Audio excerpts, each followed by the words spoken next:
Hoje vamos falar sobre o conceito de família. O que significa uma família ou o que é uma família? A família é composta, conforme conhecemos tradicionalmente, por pai, mãe e filhos, ligados por laços de consanguinidade ou não. Essa família que acabei de falar é a família tradicional ou chamada família nuclear. Mas nós sabemos que nem sempre as coisas funcionam dessa forma. Porque uma família, ela pode ser constituída por sua avó e seus netos. Uma família pode ser constituída por um casal que se separou e constituir novas famílias. E nesse ponto eles podem ter outros filhos ou não, trazendo esses filhos de casamentos anteriores, que é chamada famílias recompostas. A família também pode ser formada por uma mãe solteira, uma mulher que não tem a presença do pai dos seus filhos junto com ela, porque este homem está ausente, morreu, ou este homem não quer saber desses filhos. E aí nós temos sim aí o conceito de família. A família também, como nós temos conhecido nos últimos tempos, ela pode ser formada por duas mulheres e seus filhos, por dois homens e seus filhos. Essas são as novas famílias, são novos vínculos familiares, conforme conhecemos na atualidade. Diante de tudo isso que estamos falando, família é aquela que transmite a cultura, é aquela que instaura uma continuidade entre as gerações, como nos ensinou Lacan no texto La Família. Família é aquela que ajuda a criança a se constituir como um sujeito desejante, que ensina para as crianças a respeitar os outros, primeiro a se respeitar, a respeitar os próprios pais.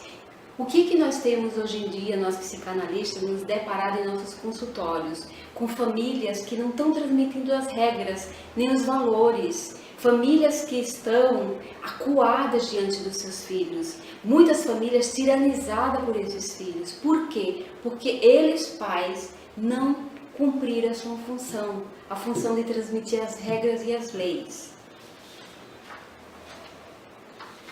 A família é um lugar de base que estrutura uma sociedade. Então, se a família hoje em dia, a gente encontra muitas famílias doentes, tá? Esses filhos têm uma subjetividade enfraquecida, o nome do pai está enfraquecido, a lei paterna está enfraquecida. Quando eu digo o nome do pai, ou quando eu digo a função do pai, não necessariamente precisa ali numa família ter o pai presente, porque anteriormente eu falei de famílias compostas por mulheres, mães com seus filhos, sem necessariamente ter um homem presente, ter o pai daqueles filhos presente. O importante é que aquela mulher, ela transmita a lei para o seu filho, ela consiga dizer para ele, não, agora você tem que esperar. Nem tudo que um filho quer, nem todas as demandas ou nem todos os desejos têm que ser satisfeitos, porque existem alguns desejos e algumas demandas que são enlouquecidas e não são para serem satisfeitas. Uma outra transformação pela qual a sociedade passou foi quanto ao nascimento dos filhos, né? Anteriormente os filhos eram gerados somente através de uma relação sexual. Já fazem 36 anos que nasceu a primeira bebê de proveta, né? O primeiro ser humano que foi nascido através de inseminação artificial. Essa moça, né, hoje em dia é uma mulher, chama-se Louise Brown e hoje em dia ela é casada e tem um filho. No Brasil, o primeiro bebê de proveta nasceu em 1984, numa cidade aqui próxima, em São José dos Pinhais. Então, todas essas transformações ou configurações novas nos causam questionamentos, né? A gente escuta muitas pessoas preocupadas, existem por aí as pessoas que se intitulam guardiãs das famílias brasileiras e muitas vezes ficam indignadas quando veem ou quando ficam sabendo que na escola dos seus filhos tem uma criança, uma menina ou um menino que tem duas mães e que tem dois pais. Então algumas pessoas ficam horrorizadas, ficam incomodadas com isso, preocupadas em relação ao que vai ser dessas crianças, como que elas vão ser, como que vão constituir os valores para elas. Então é importante que essas pessoas não se preocupem com isso, e se preocupem com o seguinte: se existe naquela família, formada por duas mulheres ou dois homens, ou uma mulher e seus filhos, ou um homem e seus filhos, se ali existe o amor e existe o respeito. Para concluir, repito as indagações formuladas anteriormente. Quem será o pai? Quem será a mãe? A que gera, a que procria, o que doa o sêmen, a que doa o óvulo ou o útero, a que aluga o útero, ou como aprendemos com Lacan e com Freud, pai e mãe são aqueles que cumprem essa função. Algumas vezes essa função de pai e mãe vai coincidir ou vai corresponder com aquele sujeito, com aquela mulher ou aquele homem que geraram esse filho, mas nem sempre vai ser assim. Portanto, não existem garantias. Temos nos perguntar, algumas pessoas nos perguntam, mas não existem garantias? Não, não existe garantia, Então, o que faz com que uma mulher gere um filho e não queira saber dele? O que acontece com um homem que, quando tem os seus filhos, fogem de casa, não querem saber? Ora, é importante situar isso falando que quando uma mulher se torna mãe, quando um homem se torna pai, isso vai ter relação com o lugar que esse homem teve enquanto filho dos seus pais e o lugar que essa mulher teve enquanto filha. É isso que vai voltar inconscientemente para cada um deles. Por isso que alguns não suportam. E algumas dessas dificuldades, muitas vezes, impossibilitam que os pais se responsabilizem pelo seu lugar, se responsabilizem pelo lugar que lhes cabe.